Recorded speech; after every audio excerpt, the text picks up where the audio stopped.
Assalamu alaikum wa rahmatullahi wa barakatuh. May peace and blessings be upon you all. Rabbi shrah li sadri wa yassir li amri wahlul uqdatan min lisani yafqahu qawli. So today inshallah we're going to continue with our Ramadan 2021 series called Mother of the Believers. Today this is going to be part 1 of Aisha Bint Abi Bakr. Also before we start, if you have not watched the previous videos on Khadija bint Khuwaylid, there are 2 parts, part 1 and part 2 of Khadija bint Khuwaylid and Sauda bint Zam'a. I would recommend you guys go watch this first and then come back and watch this one. You guys can also find it by going to my channel, clicking on playlists and finding the playlist called Mother of the Believers. Also a quick side note, this is the Ramadan 2021 series, but I do a video every week. And Ramadan is going to be over soon. So I will be continuing the series until I'm done. So it will be continuation after Ramadan as well, every week. Posting till I'm done with all of the Mother of the Believers. So obviously, whenever we start about Aisha radiallahu anha, whenever the Prophet ﷺ praised the perfect woman, he mentioned that Aisha radiallahu anha was not a woman of perfect iman. Instead, the Prophet ﷺ said, the likeness of Aisha to other women is like a dish called tharid. And tharid is a dish which is very filling. So it's considered basically a very superior dish at the time of the Prophet ﷺ, a very dish that was very filling, a full dish. And many scholars say that tharid was a very filling dish, meaning Aisha radiallahu anha was complete. She's a very complete woman, and her superiority, regardless to superior to other women, is like tharid to other dishes. Meaning she was not the perfection of iman like Khadija bint Khuwaylid, Fatima bint Muhammad, Maryam bint Imran, and Asiya, the wife of the Pharaoh. But still her comparison to other women was her being in a high level, and she still can be put in the category with other women. She's still superior outside those 4 women. And obviously with Aisha radiallahu anha, she is very superior. She was considered a very one of the Mother of the Believers that was very high, that had very high status. And of course her iman wasn't perfect like the 4 women that I mentioned, but outside of those 4 women, she was obviously the one that was one of the ones that had very great iman, and the ones that had perfect iman. So whenever we mention Aisha radiallahu anha's family tree, which I want to go through so you guys can get a better idea of who is who, and later as we talk about the life of Aisha radiallahu anha, you guys, I will be mentioning some of the names so you guys get an idea of who is who. So we're going to go to the family tree. Okay, so we're going to be starting the family tree, which I'm going to be showing you guys of Aisha radiallahu anha. And so we obviously know Aisha radiallahu anha's father, the most well-known man. His name is Abu Bakr radiallahu anhu, one of the most famous men that we know and the closest companion to the Prophet ﷺ. So Aisha radiallahu anha, when it comes to her family, we know who her father is. He's the most special man in Islam, and she basically grows up in a household of iman. Her father is Abu Bakr as-Siddiq, and his actual name is actually Abdullah ibn Uthman, but his nickname was Abu Bakr.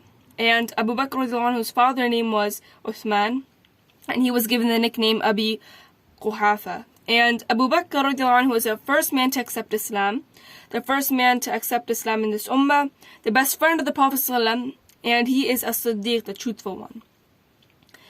And basically the one who accepted Islam, and he accepted anything the Prophet ﷺ told him. So he wasn't a man that rejected anything. He wasn't a man that had opinions against the Prophet ﷺ. He was a man that accepted everything the Prophet ﷺ told him. And so we have Abu Bakr radiallahu anhu married 4 women, and this is over a period of time, not obviously not at the same time. And the first one is Qutayla bint Abdul Uzza. Okay? Qutayla bint Abdul Uzza. That was the first woman he married. And Qutayla was the first woman he married. Then his second wife was Rumman, okay? Rumman. And then the third wife was Asma bint Umayyah. And the fourth one was Habiba bint Kharija ibn Zayd. Okay, so we have 4 wives Abu Bakr radiallahu anhu married. And Qutayla had 2 children, one by the name of Asma and the other by the name of Abdullah. Okay, so Asma and Abdullah. Rumman had 2 children by the name of Aisha, which is Aisha radiallahu anha, and Abdurrahman. Asma bint Umays had a son by the name of Muhammad bint ibn Abi Bakr. And Habiba bint Kharija ibn Zayd had a daughter by the name of Kulthum. Okay? So Aisha radiallahu anha's mother is Rumman. And her real brother, her full brother is Abdurrahman. The rest, Asma, Abdullah, Muhammad, and Kulthum, they're all stepsisters and stepbrothers. So those were her step-siblings. And so that was her only full brother. Then Abu Bakr, we talked about, when we were talking about culture of the companions, the Prophet ﷺ married women that were widowed twice. And Abu Bakr, radiallahu anhu, married Asma bint Umays. And she was widowed, and she had a son by the name of Ja'far ibn Abi Talib. So after Abu Bakr passed away, she married Ali ibn Abi Talib. And Ali, radiallahu anhu, raised the son of Abu Bakr, Muhammad Abu Bakr. Okay? So Muhammad was only about 2 years old, and when Abu Bakr radiallahu anhu passed away, and Ali ibn Abi Talib raised Muhammad bin Abi Bakr. Okay? So there's different relations going on in here. And obviously at the time there was a culture to marry multiple women, but obviously not at the same time. It was over a time period of time. And they had several children as well. So he was the son of Abu Bakr, Muhammad, and he was raised, and she was the one who actually washed the body of Abu Bakr. So Asma, we talked about, bint Umays, was actually the one that washed Abu Bakr's body when he passed away, okay? And then we also talked about Habiba bint Kharija. And then, so we said Habiba bint Kharija ibn Zayd had a daughter by the name of Kulthum, okay? So these were the 4 wives of Abu Bakr radiallahu anhu. And we talked about who was the mother of Aisha radiallahu anha, and that's Rumman, okay? So, Rumman has Aisha radiallahu anha, and then, so the mother of Aisha is Rumman, and she was from the tribe of the Kinana. And if you remember when we talked about Fijjar, the battle of Kinana, there was a tribe was allied with Quraysh, and Umar, the man, is the one of the Muslims, and she is the one someone who accepted Islam, and she's the one of the beloved companions of the Prophet ﷺ. She also made hijrah with the Prophet ﷺ, and she dies 6 years later after hijrah. So she dies in Aisha radiallahu anha's lifetime, and so Aisha radiallahu anha saw the death of her mother. And Aisha says, when my mother passed away, Rasulullah ﷺ went down to the grave and placed her body in the grave. And Rasulullah ﷺ said, whoever wants to see a woman of Jannah, let them look at Rumman. And one of the people to get glad tidings of Jannah from the Prophet ﷺ's mouth, and Abu Bakr radiallahu anhu was also given the glad tidings, and he was also will be the first ones to enter Jannah with the Prophet ﷺ.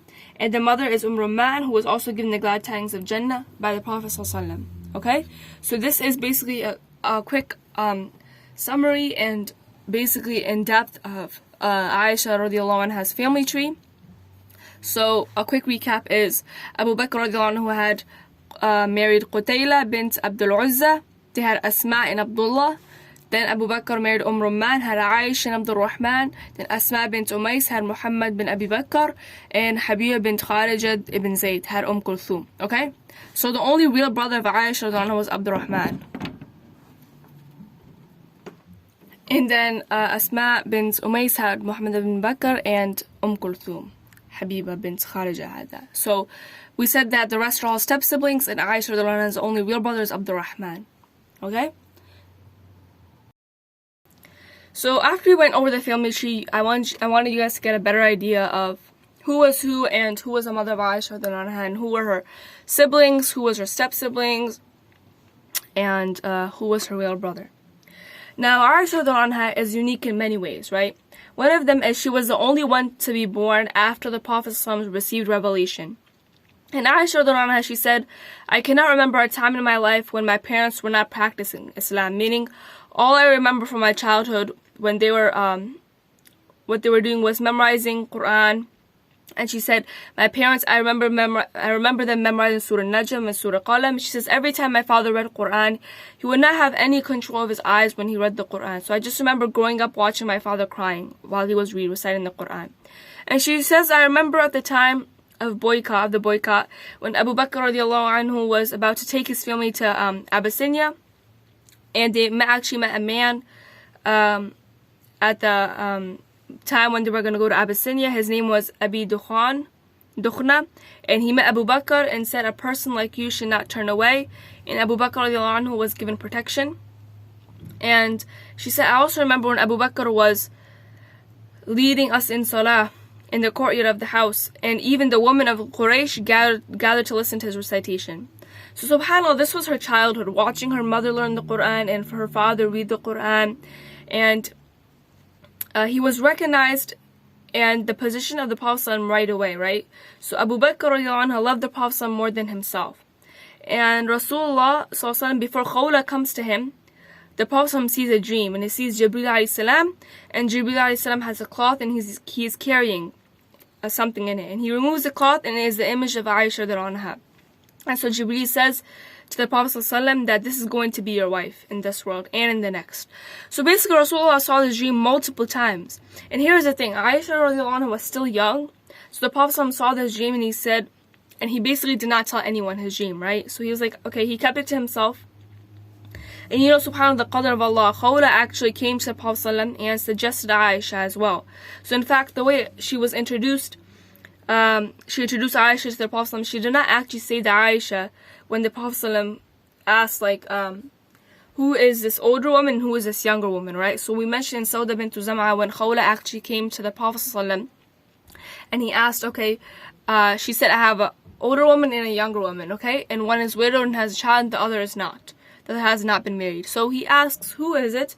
And whenever they mention Sauda bint Zam'a, after that, she mentions, she said, the daughter of the most beloved of all Allah's creations to you. Meaning, it is already understood that I'm talking about Abu Bakr radiallahu anhu, right? Anyways, so then she went to, basically, she, instead of saying Aisha radiallahu anha, she says the most beloved creation to you, right? And obviously everyone knows that Abu Bakr radiallahu anhu was the most beloved to the Prophet ﷺ, so that was the suggestion by Khawla as well. And so after that happened, then Khawla actually was sent to the household of Aisha radiallahu anha, and after the Prophet ﷺ gave the approval, and Khawla went to Rumman, and she told Rumman, and she said, the excitement I have for you, you don't know the good news and blessings I'm bringing to you. And Rumman says, what is it? And she said, the Prophet ﷺ sent me to propose to Aisha radiallahu anha. So Rumman was actually ecstatic, right? And she says, she wanted to accept it so much, and she says, okay, I have to wait till Abu Bakr radiallahu anha comes home, meaning I would be very happy if that happens, but I need to wait for Abu Bakr to come home. So Abu Bakr comes home, and then Khawla is sitting there, and Rumman is sitting there, and then Khawla is like, guess what? And then Rumman tells Abu Bakr radiallahu anha, guess what Khawla is here to tell us? That Rasulullah ﷺ sent her to propose to Aisha radiallahu anha. Now Abu Bakr was so happy, but he was also confused at the same time, right? Because he was confused because the Prophet ﷺ, it was basically not confused because of the age, right? So at the time, the age was not even a problem. Yes, of course, there's a controversial topic about the age, and people complain and say, oh, she was so young, so he was just, the Prophet was just a man of lustful reasons and stuff like that, but, he was not. That was just, these are just misconceptions of the Prophet. And at the time, you can tell that he was not even worried or confused about the age. You know what he was confused about? Look at the innocence of Abu Bakr radiallahu anhu.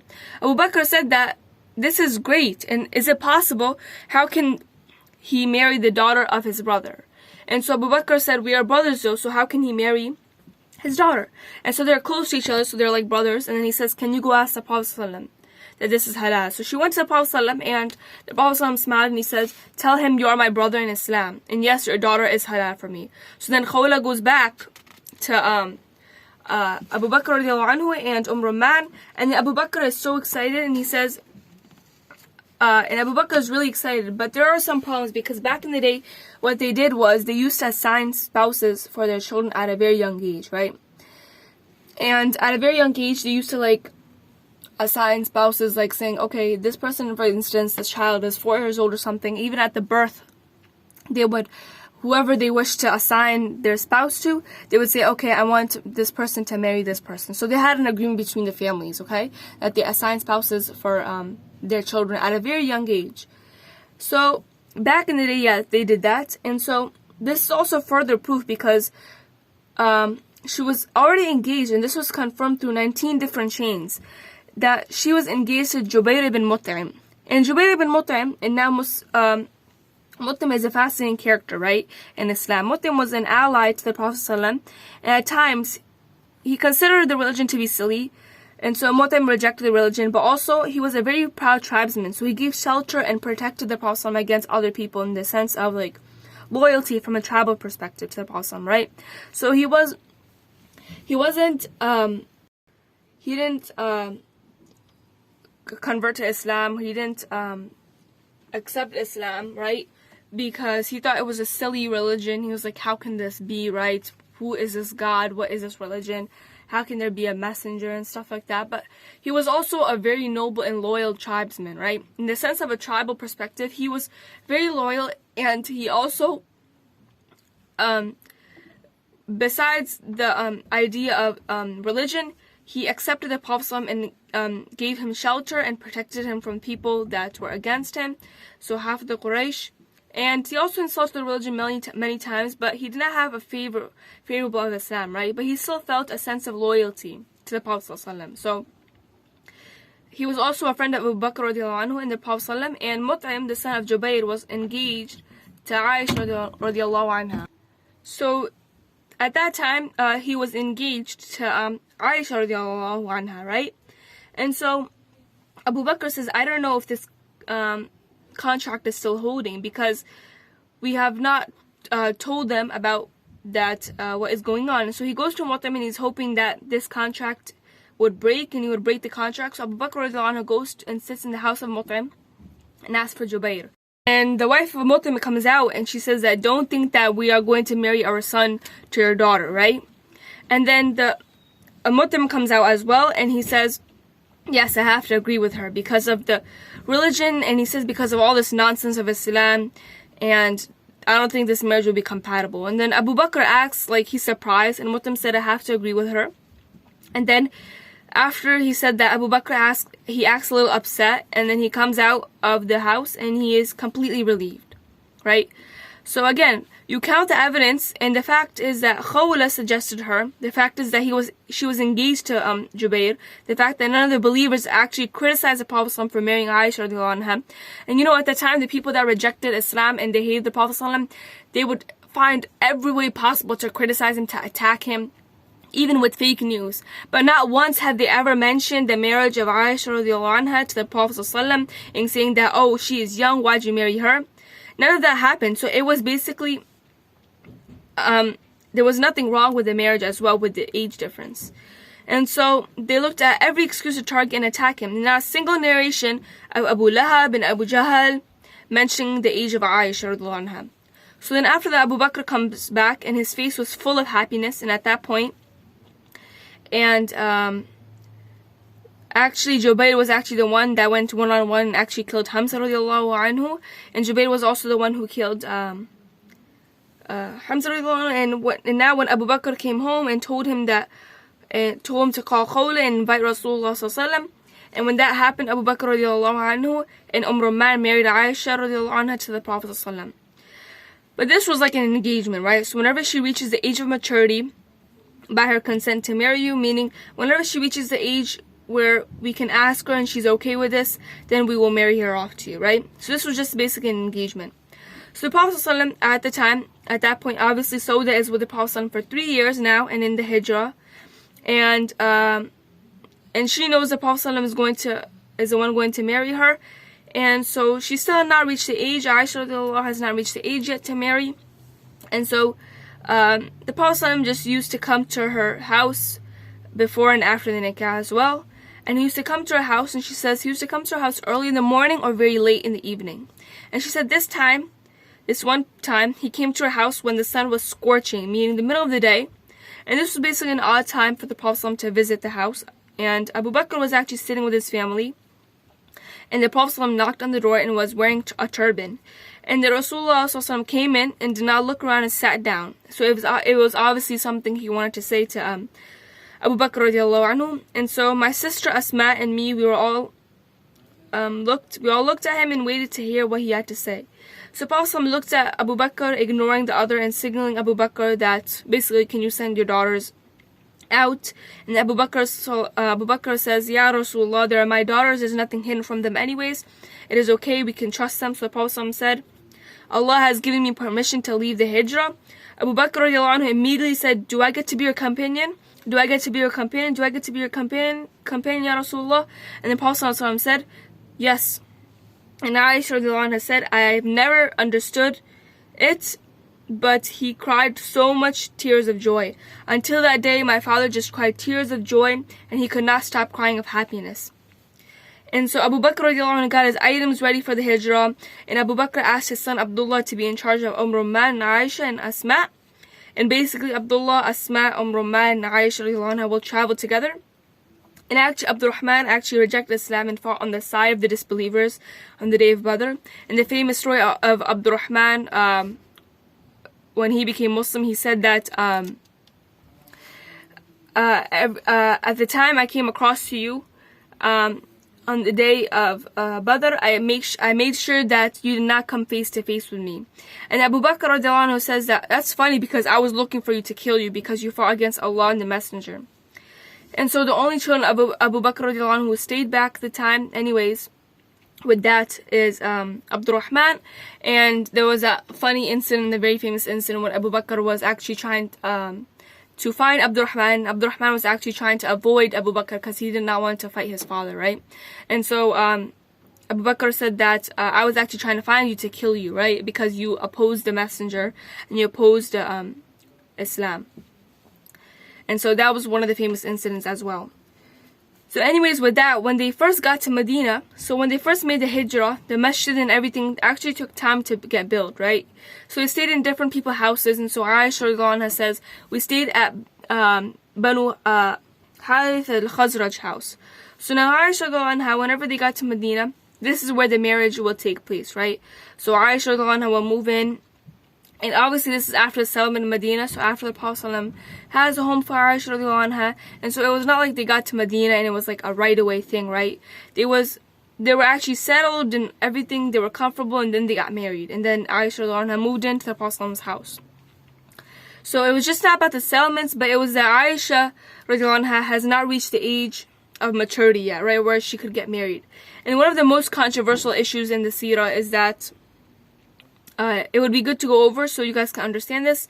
And basically, whatever the age of Aisha radiallahu anha, it was clearly acceptable at that time, because otherwise people would have raised their voices and said, oh, why are you doing this? No one has ever mentioned the age of Aisha radiallahu anha as a problem, right? Not even the people that really hated the Prophet ﷺ. So it was an acceptable thing at that time. And so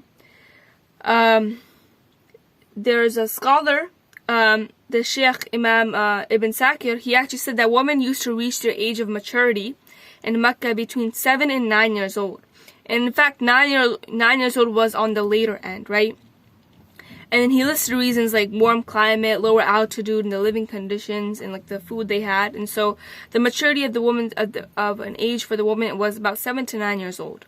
So that's when they became mature. And so obviously you cannot compare it to nowadays, where 7 to 9 years old is like still a little child compared to back then. Back in the day, 9-year-old was considered a woman.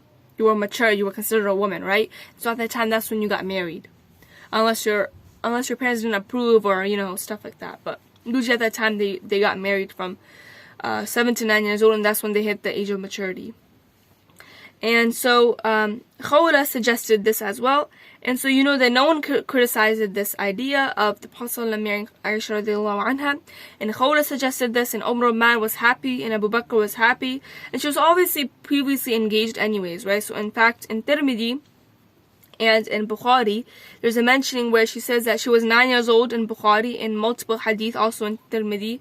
And 9 years old is when a girl becomes a woman, meaning in her time, that was her age, right? And she says that she was not a child at her age. In one narration in Bukhari, where she gives basically a detailed description or explanation of when the Prophet married her. And she says, when we first got to Medina, we stayed in Bani Harith al-Khazraj, in the house of the Bani al-Harith. And she says, I got sick and some of my hair fell off. And she describes at that point where she reaches the age of maturity. And she says, my hair grew back. My mother, when she realizes that, she starts to feed me a lot, because they got sick because of, basically, you know how if you move from one country to another, you have to adapt to the food, the water, and stuff like that, right? So if you're from USA and you move, for example, to Spain or Portugal or any country, right?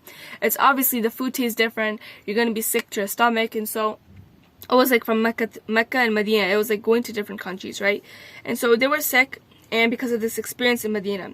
So she says that until I gained weight and became healthy, not only did she reach her age of maturity, she says my mother did not want to give me to the Prophet ﷺ when I was all skin and bones.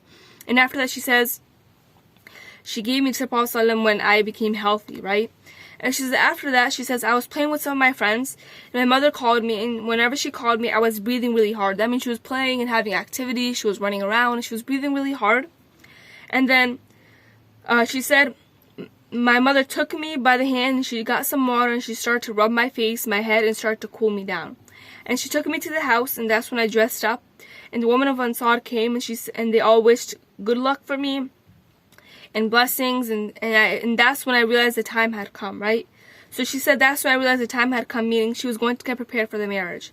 And she said the Prophet ﷺ came to me at the time of Dhuhr, and that's when they got married. And subhanAllah, one of my favorite narrations that I can give you like a million reasons why she does not fit the profile of a child, right? Her intellect, her love, she's one of the smartest and the sharpest people at her time, and the most intellectual one, the greatest in the hadith, the most confident. She does not fit the profile of a young girl forced into a marriage, right? She loves the Messenger ﷺ. In fact, she is the most jealous of the Prophet ﷺ whenever she speaks about the Prophet ﷺ and the other wives of the Prophet ﷺ. She's actually the one that's the most jealous of the other wives, right?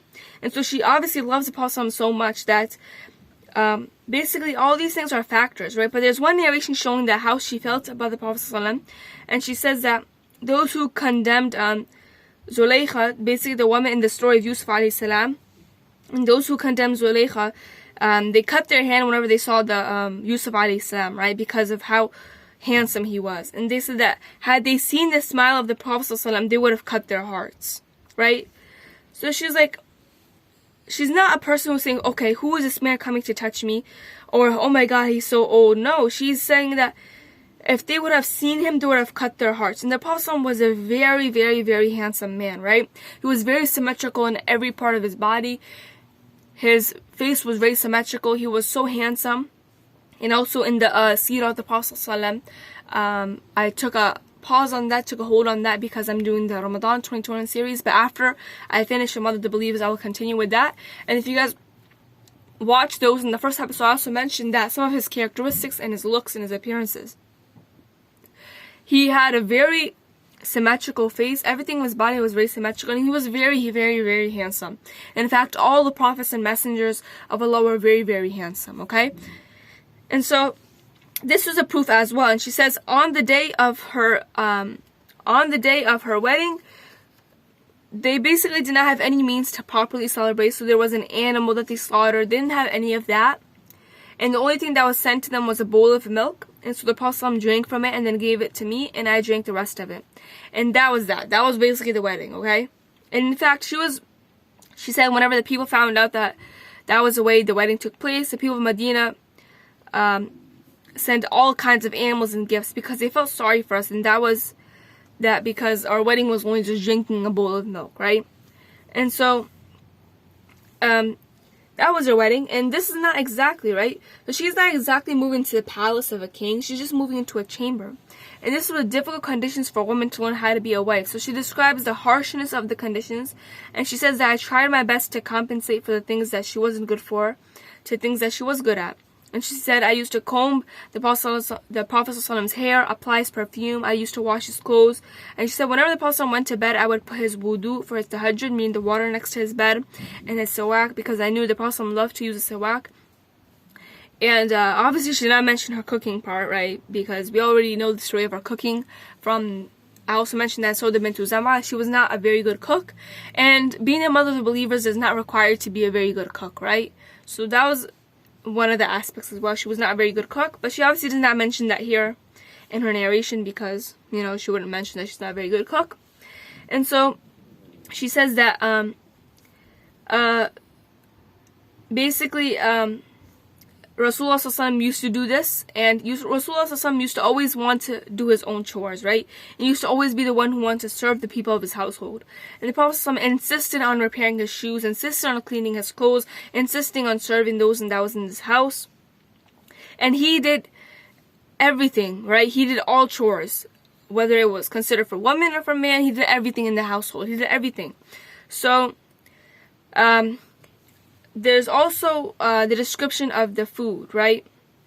And she also says that whenever I tried to do something, anything I tried to do, whatever I can to help him, the Prophet ﷺ used to serve me and himself as well.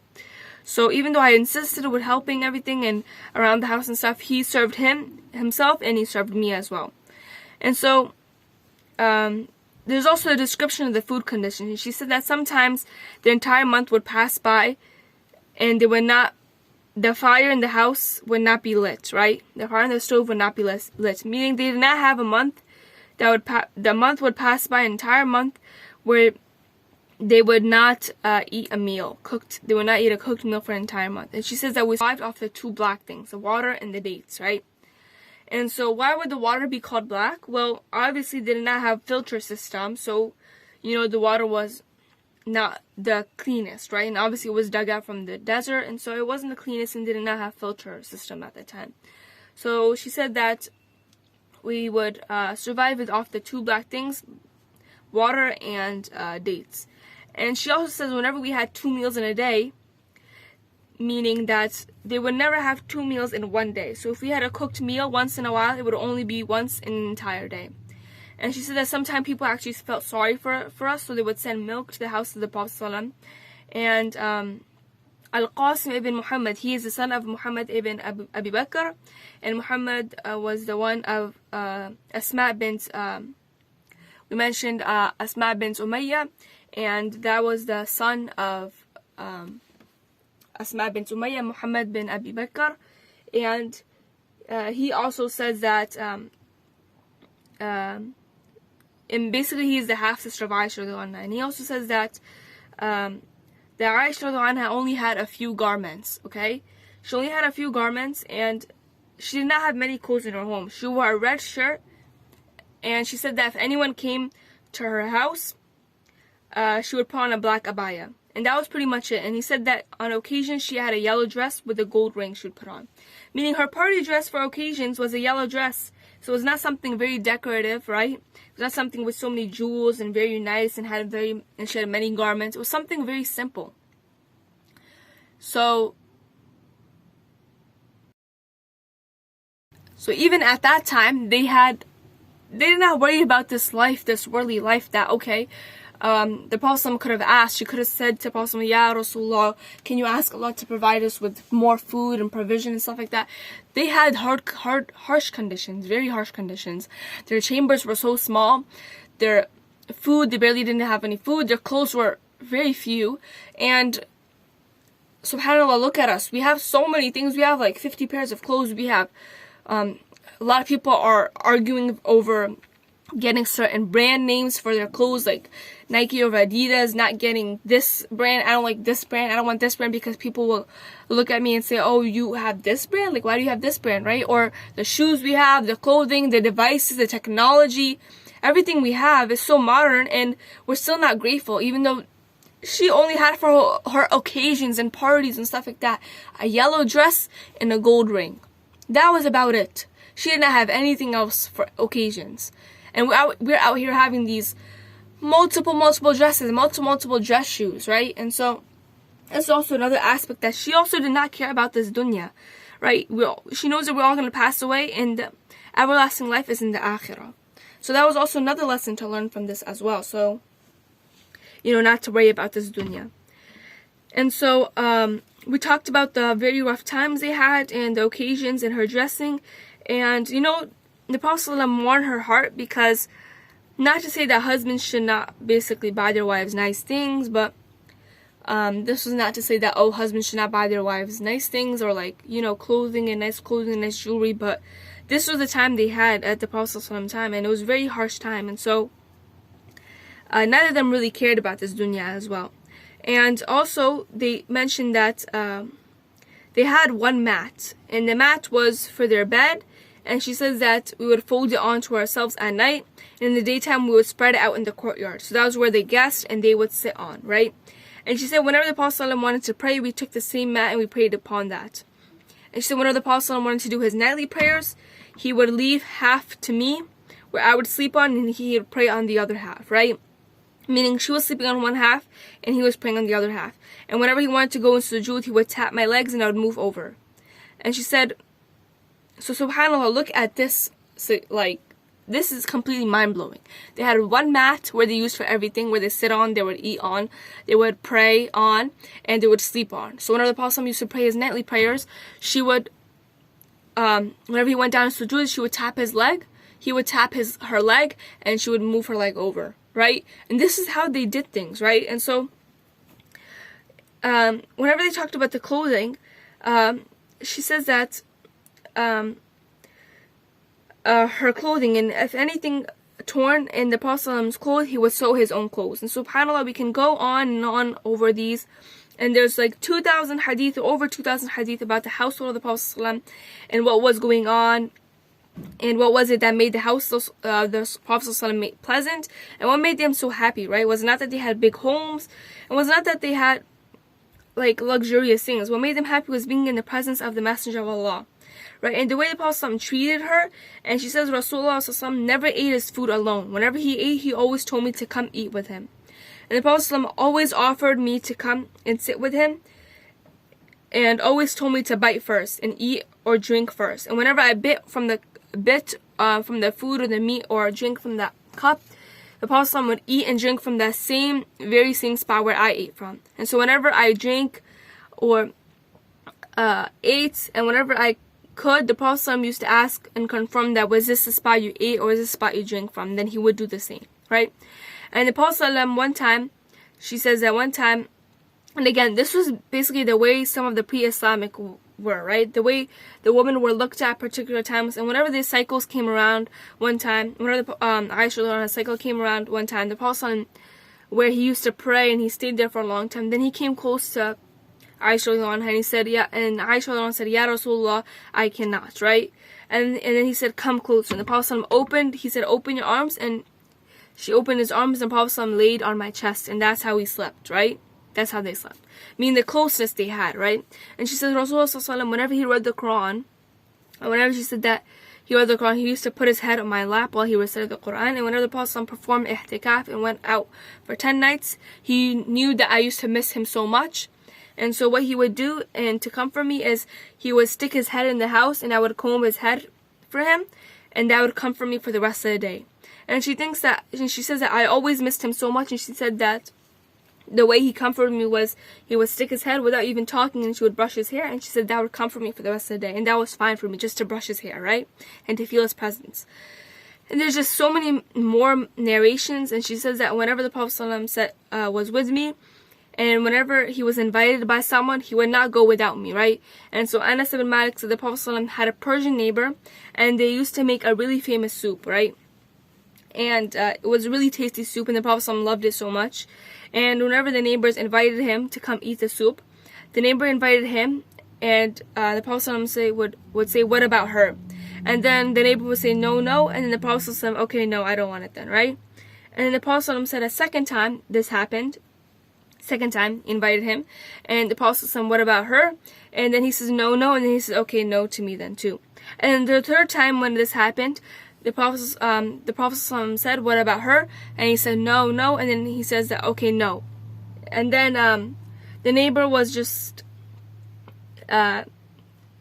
the neighbor was just like, okay, you know what, just come in. Yes, invite her.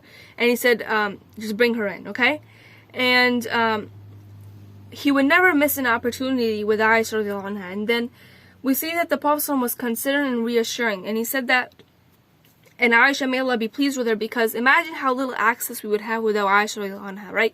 All this we know because of Aisha radiallahu anha. And Aisha says that I used to do things to show my position with the Prophet and to reassure myself that I had a position with him. And so Prophet knew that because of her jealousy, and she always wanted to feel special. And she says, on one occasion, the Prophet invited me to watch people from Al-Habasha, and they were throwing their spears and, practicing for war and stuff, and they were practicing for their battle. And the Prophet told me to come, and I sat behind him, and I put my arms around him, and I put my head on his shoulder, and I watched from behind. And a long time passed, and the Prophet said, are you satisfied? And she says, no, not yet. And then he watched, and then she says again, then the Prophet asked her again, are you satisfied? And then she says no.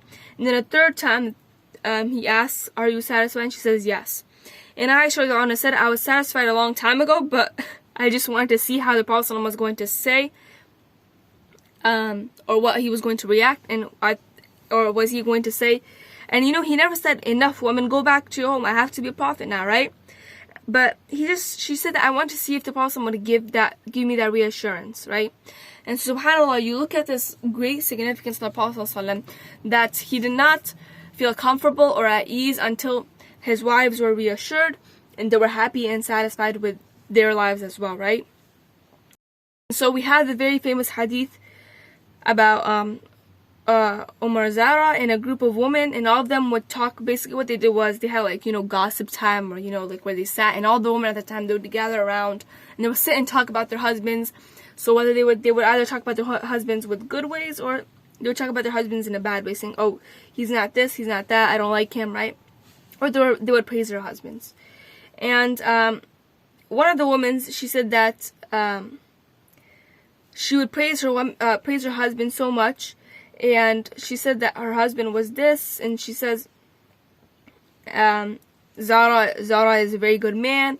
And then she says that Abu Zara says, Abu Zara, whenever he fell in love with another woman, then he left me, right? And she goes through all of that, of all these women, what they said to the Prophet ﷺ. So she sat with the Prophet ﷺ, and she told him every single thing from these 11, 12 wives of their story, everything. And the Prophet ﷺ is listening. And at the end, after what each and every one she mentioned, he said, I am to you like Abu Zara, except I would never leave you, right? And the Prophet ﷺ was paying attention to her, and as they went on and on about the Prophet ﷺ, as she went on and on about what she heard and saw and stuff, and the Prophet ﷺ, at the end, he was like, okay. Then the Prophet ﷺ says, okay, fine, I'm like that guy, but I would never leave you, right?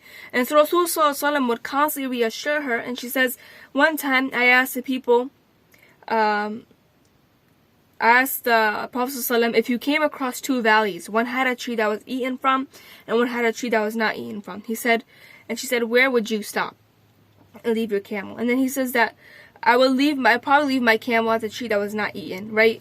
And she was the only one of the wives that was actually not married, so she was actually referring to this. So she was like, okay, good. So she was referring to this idea, okay, which one would you go to? The one that's not married or the one that is married? So he says the one that's basically the tree that has not been eaten, right? So in a way, she's trying to show her value to the Prophet ﷺ. And obviously the Prophet ﷺ saw this, and the Prophet ﷺ never missed a moment to show his love to her, his care, his respect, and they always joked around and had fun and played around with each other.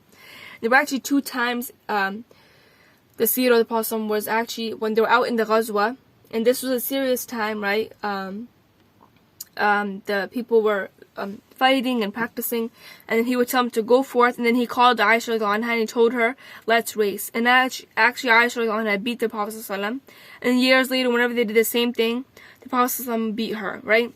And the Prophet ﷺ was a very healthy man, even though he was going against his wife that was young, right? And he never missed these opportunities. And Rasulullah was always the last to start an argument and the first to end the argument. And that's basically what saves marriages. Think about it.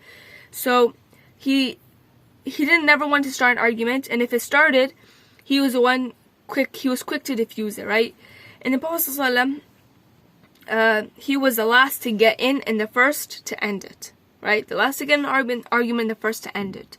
And she says that never once had he ever hit one of his wives, not even a servant girl that worked for him. He never once lifted his hand and got angry with me, and never once rebuked anyone. And she says, and never physically inflicted punishment. And one time the Prophet ﷺ told her, I know when you get angry, and I know whenever you're happy. And then she says, how do you know? And she says, whenever you're happy, you swear by the Lord of Muhammad, and whenever you're angry, you swear by the Lord of Ibrahim. And she says, Wallahi, the only thing I would say is the Lord of Ibrahim. And the Prophet ﷺ was also very recognized her jealousy, right? The Prophet obviously recognized her jealousy. And the Prophet, and we actually see this multiple times, the Prophet was not abusive. And when that jealousy came, Aisha anha was never rebuked, and obviously the Prophet understood this, right? And one time Aisha anha, from the context, she's struggling to make her own food, and so one of the wives of the Prophet sends a dish over, and the Prophet has guests over. And so one of the wives sent a plate of food to the house, and Rasulullah had a guest in front, and in front of the guest she went and took the plate and threw it and broke, right? And the guests were like, whoa, what just happened, right? The guests were like, okay, what do we do? Do we leave or what, right? So, and then think about it. So basically, if you're a guest and you're seeing this, the Prophet, you would expect the Prophet to get angry and say, this is not respect. Why did you do this in front of my guest? You're not respecting yourself. Show some discipline, right? But instead, he tells her, instead of saying to her, stop, why are you disrespecting me? Why are you disrespecting yourself? He did not even say that, okay, you got this plate. How about you go to her house and break the plate in front of her, right? Break the plate over there. But he did not say any of that. Instead, he looks at the Sahaba and he says, your mother just got jealous. And he calls out to Aisha anha, and he calls out and says, you should send a plate like this one back to the other wife that sent the plate, because you broke this one, right? So I suggest you send a plate like this one because you broke this one. And subhanAllah, Aisha, she narrates, and she says, and basically I think this is one of the most beautiful narrations of her character, and she narrates that every argument she is in, she's always wrong, meaning she was not concerned about what people thought about, right? She was not concerned about what people would think about me, speaking to the idea of, whether she was not concerned about, okay, people are going to think of me as a wrong person, someone that was always temper tantrum, right? Someone that was always angry. She was not even concerned about any of that. And the amazing thing is that Prophet whenever she was doing all this basically to teach the Ummah, right? And how amazing the Prophet was whenever he responded to any arguments or anything they had, right? And this was one famous one. She said, one time we both got into a disagreement, and finally the Prophet said, how about we have someone listen to both sides and we'll make a judgment? And so Aisha says, fine, who do you want it to be? And he says, how about Abu Ubaid, right? And she says, no, he might be in favor of you. And so Prophet said, you choose. And she says, how about Abu Bakr radiallahu anhu, my father, right?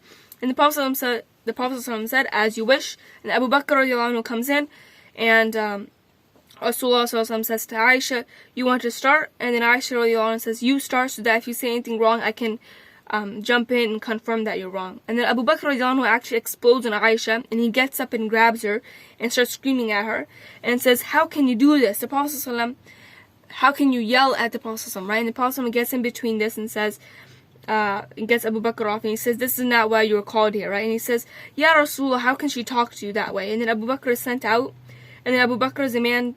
And Abu Bakr is actually the man to not lose his temper like this, right? And so he actually lost his temper in this, and Abu Bakr walks out, and then he hears laughter in the house.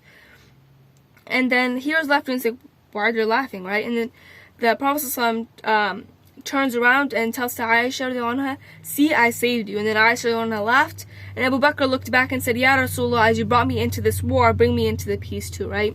So meaning you don't have to just bring me in the things when they're bad, bring me in the times when they're good as well. So they're all got a good laugh out of this too, right?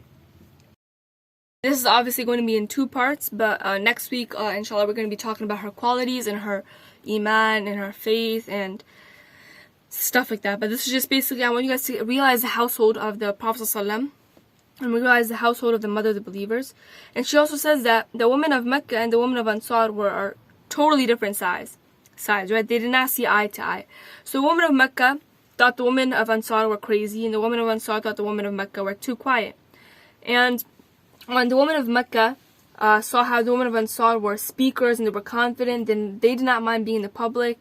The women of Mecca, basically in Mecca, it was very harsh climate. So the women in Mecca could not really be in public, so they had to just stay home, right?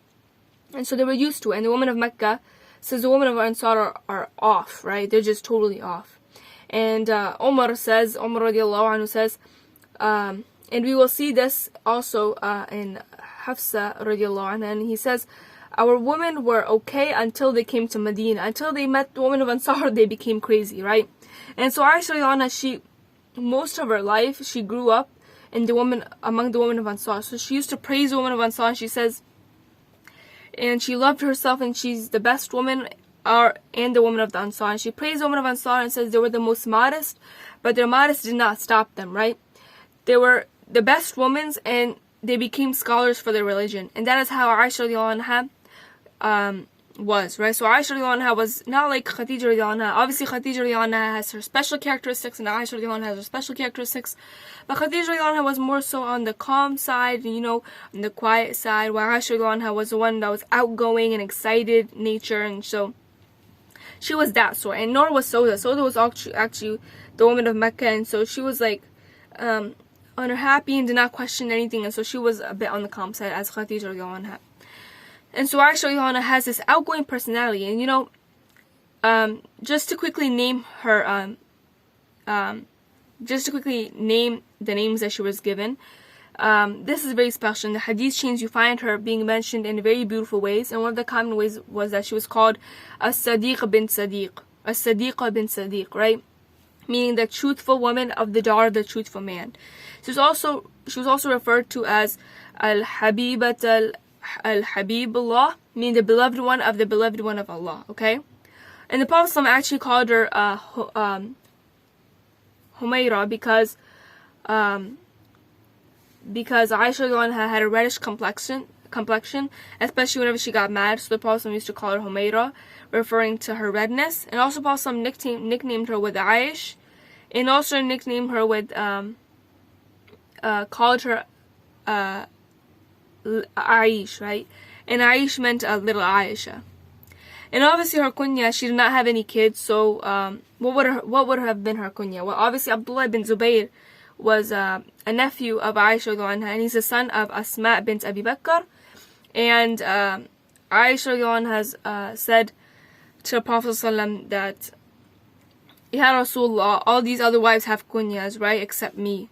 And so then the Prophet ﷺ says, whoever is the most beloved to you, who is the most beloved to you, thinking that it would be him. And then she says, okay, then his kunya became, her kunya became Abdullah bin Zubayr, right? So Abdullah, even though it was her nephew, but that was her kunya because she asked the Prophet, Ya Rasulullah, I don't have a kunya and all the other wives do, right? And she did not have any kids as well, so she couldn't really have a kunya. But so the Prophet ﷺ says, okay, because Abdullah bin Zubayr was actually really beloved to the Aisha radiallahu anha, right? After Aisha radiallahu anha, her husband and her parents, her brother, then Abdullah bin Zubayr. So she asked, won't you give me a kunya? And I want to be an something, right? She wants to be the mother of someone. And he says that take the kunya of Abdullah bin Zubayr. And so Aisha becomes the kunya, and her name was Abdullah as well. And even though it was her nephew, and just to end this, this is the most beloved of our people, right? After Khadija radiallahu anha. And is this very famous statement from Amr bin al-As. And Amr bin al-As asked the Prophet ﷺ, who is the most beloved of people to you? Right? So thinking that it would be him, because basically the Prophet ﷺ made everyone feel so special that they all thought they were his best friend. And the Prophet ﷺ said, whenever Rasulullah ﷺ said this, he said Aish radiallahu anha. And then whenever Rasulullah ﷺ said this, Amr bin As says, okay, besides from the woman, right? Who do you think is most beloved to you from the men's side, right? And then he says, he did not even say Abu Bakr, he says Abuha, right? Abuha means her father. So that was basically their standpoint of their standing in the Prophet's life, right? Their standing was not very little at all. Aisha had a very high standing, had a very high status, and so did her father. One of the best companions of the Prophet, one of the most beloved companions of the Prophet, one of the ones that had the very high standard in the Prophet's life as well, and one of the ones that holds, all of them actually hold a very high status. So they all had a very high respect as well. And we will end it with a story of the Prophet just to his wives. And the Prophet gives each one of them every right. Give them every single right, every right they deserve, in every way possible, right? And there were basically certain things he could not control in his heart because of how much he loved Aisha radiallahu anha more than the others. But that does not mean that he told them, okay, I'm going to Aisha radiallahu anha whenever it was their day, right? He still gave every single one of them equal things. So whenever he had equal things, he gave it to every single one of them.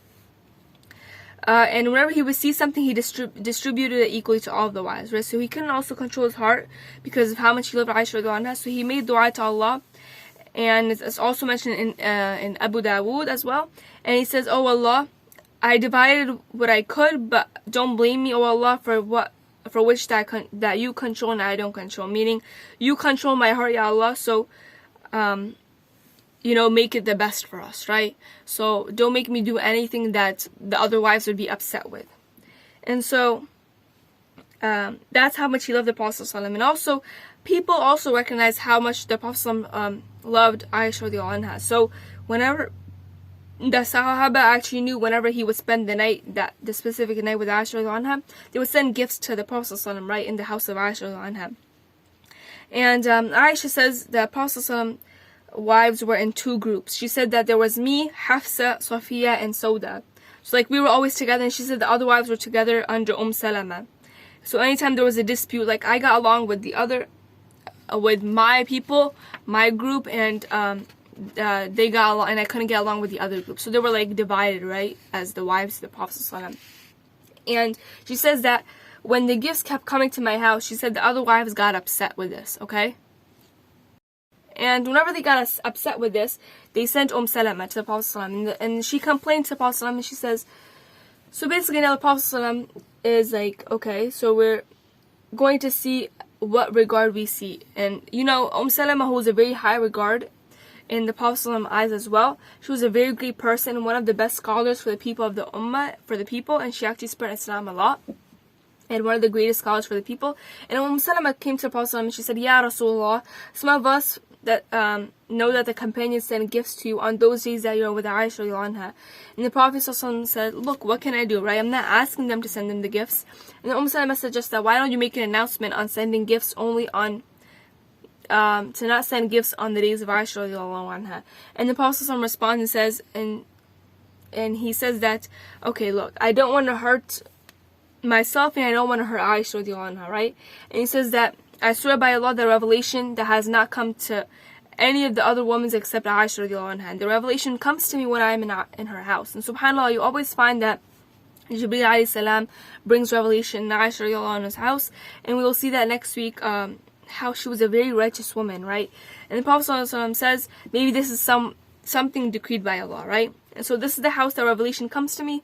And he actually is saying this, and he says that I understand that bothers you, and he said that please don't make me hurt you, hurt me, or hurt Aisha radiallahu anha. And he's actually saying this to comfort them, right? And then they send Fatima radiallahu anha, and Fatima radiallahu anha has a very special way to the Prophet's heart. And the Fatima radiallahu anha came and she said to the Prophet, Ya Rasulullah, some of your wives sent me to complain about Aisha radiallahu anha. And Rasulullah put her hand on his shoulder and said, oh my daughter, do you love what I love? And Fatima radiallahu anha said, yes, of course. And so the Prophet ﷺ, while having his hand on Fatima radiallahu anha's shoulder, and then he pointed to Aisha and said, love this woman because I love her. And so Fatima said, of course, I love her because you love her. And that's a sign for us, right? So as well, because Aisha radiallahu anha was the most beloved to the Prophet ﷺ, and so was Fatima radiallahu anha. So then Fatima radiallahu anha went back to the group and she said that I'm never doing this for you guys again. And then she says that I love Aisha radiallahu anha, right? And I'm never doing this for you guys again. And so then Zainab bint Jahash comes in, and Aisha says she entered, and in front of the Prophet ﷺ, she just explodes and starts yelling at me and yelling in front of the Prophet ﷺ. And Aisha says that I was just looking at the Prophet ﷺ to give me permission to respond, right? And so Zainab just went on and on and on. The Prophet ﷺ is just standing there, and then Aisha radiallahu anha said I was just boiling. And then finally, after a long time, the Prophet ﷺ said, go ahead and respond. So Aisha says, I responded until I completely silenced her, right? And so the Prophet ﷺ looked back at Zainab and said, that's the daughter of Abu Bakr, right? And I can't say anything. That's her right, meaning you came with aggression, so I had to let her respond to you in the same way. And that was just like, a peek of the life of the Prophet ﷺ in the way of, the mother of the believers, and the peak of Aisha radiallahu anha. And this was just a brief description of Aisha radiallahu anha. It's not, we have so many narrations. I can literally go on for hours and hours just describing Aisha radiallahu anha. But this is just a way for us to appreciate who the mother of the believers were, who Aisha Bint Abi Bakr was. And I hope each one of us can acknowledge this and to gain some knowledge and implement it in our own lives and pass on this knowledge. And inshallah, stay tuned for the next video. We will continue with part 2 of Aisha radiallahu anha. And with that we conclude. Assalamu alaikum wa rahmatullahi wa barakatuh.